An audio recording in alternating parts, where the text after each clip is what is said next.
Ahojte! Dnes si budeme vytvárať e-shop v systéme WordPress.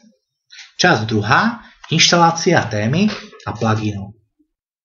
Keďže CMS systém WordPress je na svete veľmi populárny, existujú tisíce pluginov, ktoré tvoria rozšírenia systému WordPress. Teraz si ukážeme pár najpoužívanejších pluginov pre tvorbu e-shopu. Inštalácia pluginov je veľmi jednoduchá. Free pluginy si môžete stiahnuť z internetu na WordPressovej stránke, kde si môžete vybrať plugin z pestrej ponuky.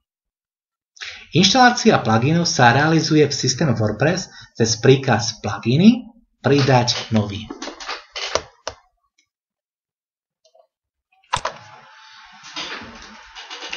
Urobíme upload pluginu, aktivujeme ho a môžeme využívať funkciu pluginu pre tvorbu e-shopu.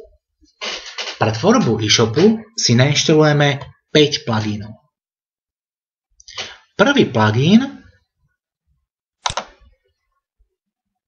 bude All-in-One SEO Pack.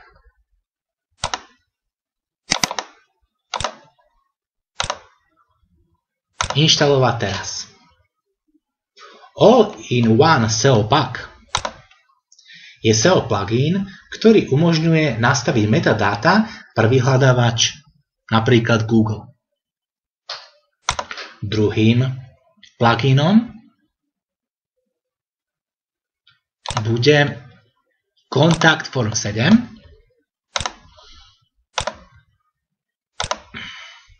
Contact Form 7 je veľmi dobrý plugin pre tvorbu kontaktných formulárov. Plugin aktivujeme. Tretím pluginom bude Facebook Livebox Widget.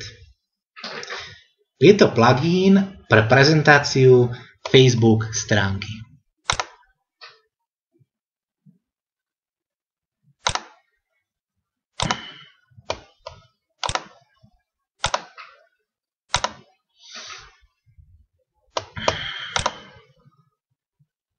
Štvrtým pluginom, troška robustnejším, bude NextGen Gallery. NextGen Gallery je vynikajúci plugin pre tvorbu galérie.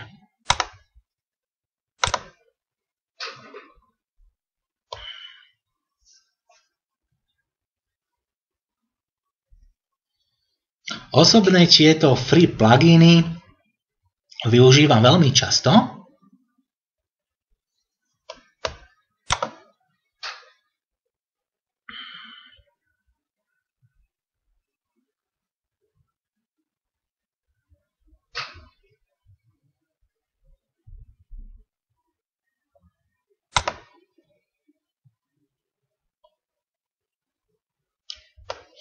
Super, plugin nainštalovaný a posledným pluginom bude plugin WooCommerce. WooCommerce tvorí základ e-shopu. Je to free plugin,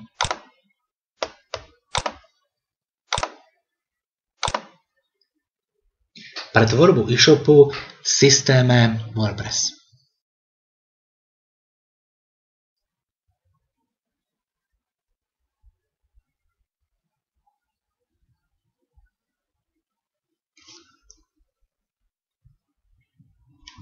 Plugin aktivujeme.